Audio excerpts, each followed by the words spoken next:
नासीन समंदर बज़ाहिर पुरसुकून होता है, नीला, खामोश और उम्मीद से भरा हुआ, मगर उसके सीने में ऐसी चीखें दफन है जो कभी एदाद शुमार बन के सामने आती हैं और कभी एक मुख्तसर खबर में गुम हो जाती हैं। पाकिस्तान के हजारों शहरियों के लिए यह समंदर अब उम्मीद नहीं बल्कि एक ऐसा जुआ बन चुका है जिसमें जिंदगियां दांव पर लगाई जा रही हैं। हर गुजरते बरस के साथ गैर कानूनी तौर पे यूरोप जाने की कोशिश करने वाले पाकिस्तानी शहरियों की तादाद में इजाफा हो रहा है। उनमें से बड़ी तादाद समुद्री रास्ता इख्तियार करती है, हालांकि यह रास्ता दुनिया के खतरनाक तरीन रास्तों में शुमार होता है। यह रुझान ऐसे वक्त में सामने आ रहा है जब एक तरफ हुकूमत मुआशी तरक्की और बेहतरी के दावे कर रही है और दूसरी जानिब लोग मुल्क छोड़ने के लिए अपनी जान खतरे में डालने में मजबूर दिखाई देते हैं। वस्ती बहरा रोम इस पूरी कहानी का सबसे खतरनाक मरहला बन चुका है। 2025 के दौरान 26,940 गैर कानूनी तारकीन वतन को इसी समंदर में रोक कर वापस लीबिया भेजा गया। यह दादुशुमार इस बात की निशानदही करते हैं कि हादसात, अमवात और सख्त निगरानी के बावजूद यह रास्ता बंद नहीं हो सका। इन वापस भेजे गए अफराद में 23,380 मर्द, 2,379 खवातीन और 973 बच्चे शामिल हैं। खवातीन और बच्चों की बढ़ती हुई तादाद इस बात की अलामत है कि अब यह सफर सिर्फ नौजवान मर्दों तक महदूद नहीं रहा, बल्कि खानदानों समेत लोग इस खतरनाक रास्ते को इख्तियार कर रहे हैं। अगरचे बेशतर रिपोर्ट्स में कौमियतों की तफसील शामिल नहीं की गई, लेकिन बैनुल-अक़वामी इदारों के मुताबिक पाकिस्तानी शहरी इस रास्ते पर नुमाया कौमियतों में शामिल रहे। एदाद-ओ-शुमार के मुताबिक 2023 में यूरोप जाने की कोशिश के दौरान 3,500 से 4,000 पाकिस्तानी शहरी वस्ती बहरा रोम में पकड़े जाने के बाद लीबिया वापस भेजे गए। 2024 में यह तादाद मजीद बढ़ी और 4,000 से ज्यादा पाकिस्तानी शहरी इसी अंजाम से दो चार हुए। 2025 में सूरत हाल मजीद संगीन हुई जब 4 से 6,000 पाकिस्तानी शहरी यूरोप पहुंचने से पहले ही समंदर से गिरफ्तार करके लीबिया वापस भेज दिए गए। यूं सिर्फ 3 वर्षों में कम से कम 12 से 15,000 पाकिस्तानी शहरियों का सफर यूरोप पहुंचने से पहले ही खत्म हो गया। वस्ती बहरा रोम में पेश आने वाले बड़े सानियात भी इस हकीकत को उजागर करते हैं। जून 2023 में यूनान के करीब पेश आने वाले हादसे में 600 से ज्यादा अफराद हलाक हुए, जिनमें अंदाजन 350 पाकिस्तानी शहरी शामिल थे। बाद के बरसों में अगरचे ऐसे बड़े हादसात कम हुए, मगर अमवात और गुमशुदगियों का सिलसिला नहीं रुका। सरकारी एदाद-ओ-शुमार ये बताते हैं कि 2023 में 962, 2024 में 665 अमवात रिपोर्ट हुई और इस सफर में बच जाने वालों के लिए भी मुश्किलात खत्म नहीं होती।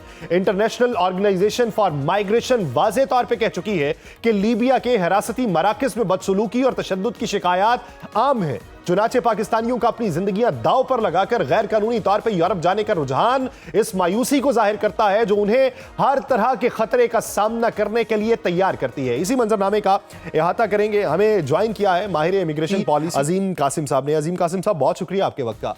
अजीम कासिम साहब, क्या वजह है वो समंदर जहां पे महफूज कभी तजारत होती थी या वो महफूज रास्ता समझा जाता था किसी भी मुल्क जाने का, वो अब डंकी लगाने का और गैर कानूनी तौर पे बाहर जाने की आमाजगा क्यों बन चुका है? देखिए असद, अगर हम थोड़ी सी हिस्ट्री को स्टडी करें तो ये कोई रिसेंट टाइम में नहीं हुआ कि लोग जो है ना इस चीज़ को यूज़ कर रहे हैं, डंकी के रास्तों को, समंदर को, खासतौर पे बहरा रोम को, जो कि आपके जो 3 कॉन्टिनेंट्स को आपस में जो है ना मिलाता है। इसमें यूरोप भी है, एशिया भी है, अफ्रीका भी है। लेकिन पिछले कुछ अरसा में, जैसे आपने फिगर्स भी कोट किए हैं, कि सिर्फ और सिर्फ साल 2025 के अंदर जो है ना वो 25,000 से ज्यादा लोगों ने जो है ना इस रास्ते को जो है ना वो इस्तेमाल किया है। उसके पीछे अगर हम कहें कि कोई एक वजह है तो ये मैं समझता हूँ कि जस्टिफाइबल नहीं होगा। इसके पीछे मल्टीपल फैक्टर्स हैं जो कि तरजीह देते हैं टंकी के रास्तों को, और जो लोग सफर करना चाहते हैं इस रास्तों से और किसी ना किसी तरीके से अपनी बेहतर जिंदगी जो है ना उसके ख्वाब देख रहे होते हैं कि अगर हम यूरोप में पहुंच जाएंगे तो वहां जाके जो हमारी जिंदगी है वो बेहतर हो जाएगी। उसके पीछे आपकी जो है ना एक एक गैर यकीनी सूरत हाल होती है जो कि आपके मुल्क में जो है ना वो एक अफरा तफरी का आलम होता है। अगर आप देखें कि जो 90 बल्कि 100% जो लोग यहाँ से इस सफर को यूज कर रहे हैं उसमें आपके सारे अफ्रीकन मालिक हैं, जिसमें आपके घाना के लोग हैं, आपके इथियोपिया के लोग हैं, फिर आपके जो है ना कुछ इंडिया के लोग भी शामिल हैं, कुछ हमारे पाकिस्तान के हैं, बांग्लादेश के हैं। ये वही ममालिक हैं जहाँ पर जो एक मईशत की जो सूरत हाल है वो गैर यकीनी है। लोगों का जो ट्रस्ट है ना वो किसी तरीके से हम बहाल नहीं कर पा रहे कि आपके जो मुआशी मामलात हैं वो बेहतर हो जाएंगे इस मुल्क में रह के। ایک تو یہ اس کی وجہ ہے. دوسری وجہ اس کے ساتھ ہی اگر ہم لنک کریں تو بہت سارے لوگ جو ہے نا وہ ماضی میں جنہوں نے یہ رستہ یوز کیا تھا تب اتنی آپ کہہ لیں کہ سختی نہیں تھی ہے اور اس طرح کے قوانین نہیں تھے ہوتے اور بڑا آسان تھا مائگریٹ کرنا, تو وہاں جا کے لوگ سیٹل ہو گئے, انہوں نے کچھ اپنی پیچھے سے پراپرٹیز بنا لی, کچھ اپنے فائنینشیل حالات بہتر کر لیے. تو وہ جو لوگ ہیں جو آلریڈی وہاں پہ سیٹل ہیں وہ لوگ بھی مجبور کرتے ہیں اپنے آنے والے رشتہ داروں کو, دوستوں کو, اپنے سرکل کو کہ بھائی دیکھو میں یہاں پر آ کے جو ہے نا وہ لیکن عظیم صاحب ایک چیز بتائیے, ہر سال نئی خبر آتی ہے, ہر سال یہ معلوم پڑتا ہے کہ کہیں پہ کوئی کشتی الٹ گئی جس میں بہت سارے لوگ جاں بحق ہو گئے, کہیں پہ بہت سارے لوگ جنگلوں سے گزرتے ہوئے مارے گئے. جب اس طرح کی اطلاعات آتی ہیں اس کے باوجود بھی ہزاروں لوگ جان خطرے میں ڈال کے ملک چھوڑنے پہ کیوں مجبور ہیں؟ اور اب جو اعداد و شمار ہے اس میں خطرے کی علامت یہ بھی ہے کہ اس میں بچے بھی شامل ہیں, خواتین بھی شامل ہیں. پہلے تو چلے مرد یا جوان ہی جایا کرتے تھے, اب خواتین اور بچوں کا رجحان بڑھ رہا ہے. اس کی وجوہات کیا ہے؟ دیکھیں یاسر, بات وہی ہے کہ غیر یقینی صورتحال ہے.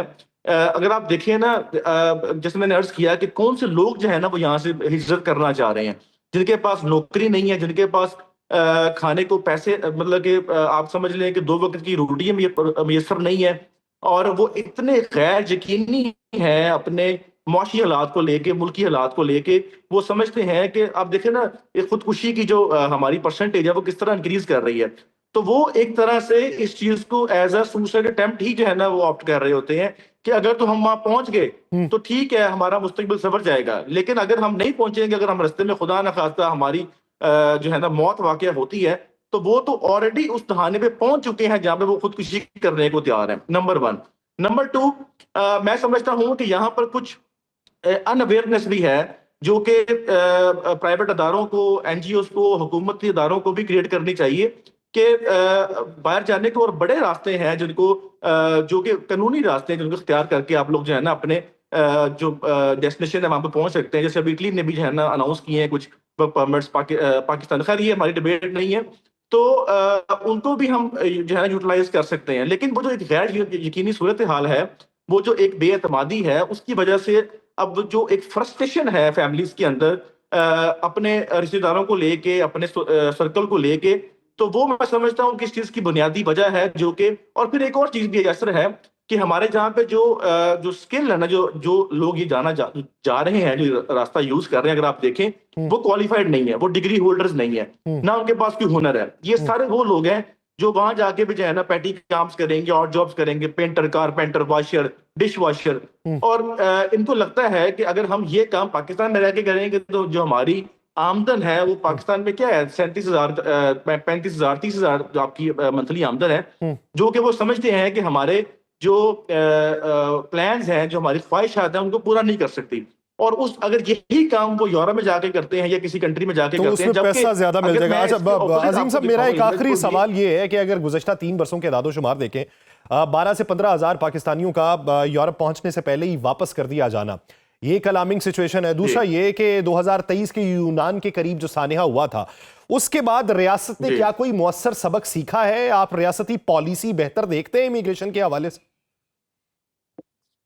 دیکھیے ریاستی جو پالیسی ہے وہ بہتر ہے, میں اس چیز کو جو ہے نا ڈینائی نہیں کرتا. البتہ there is always a room for betterment, اور وہ بیٹرمنٹ کر بھی رہے ہیں. جو پچھلے دنوں نے آف لوڈنگ کی ہے, جو انہوں نے سختی کی ہے ایئرپورٹس کے اوپر, وہ اسی وجہ سے کی ہے کہ لوگ ادر مینس کو جو ہے نا وہ یوز کر کے ایک کنٹری سے دوسری کنٹری جاتے ہیں, دوسرے کنٹری سے تیسری کنٹری جائیں گے, پھر وہاں سے لیبیا موو ہوں گے یا وہاں سے ایران موو ہوں گے, پھر وہاں سے آگے جو ہے نا وہ بحیرہ روم سے ہوتے ہوئے یورپ میں انٹر ہوں گے.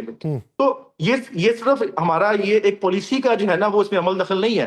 یہاں پہ پالیسی ٹھیک ہے, دیر از اے روم فار بیٹرمنٹ. میں بار بار کہہ رہا ہوں کہ جو لوگ وہاں سے واپس آتے ہیں ہمیں ان لوگوں کو استثنا نہیں دینا چاہیے. ان لوگوں کو یہ کہہ کے معاف, یہ میں نے آگے بھی آپ کے پروگرام میں کہہ چکا ہوں کہ ان لوگوں کو صرف یہ کہہ کے معاف نہ کر دینا چاہیے کہ ان لوگوں کو ایجنٹ نے جو ہے نا ورگلا کے بھیجا ہوگا, جبکہ ایکول انوالومنٹ دونوں کی شامل ہوتی ہے. جو لوگ وہاں سے واپس آتے ہیں ان کو بھی پینلائز کرنے کی ضرورت ہے. اگر آپ ان کو پینلائز کریں گے تو پھر ہی جو ہے نا ایک میسج جائے گا کہ آپ نے یہ اسٹیپ نہیں لینا.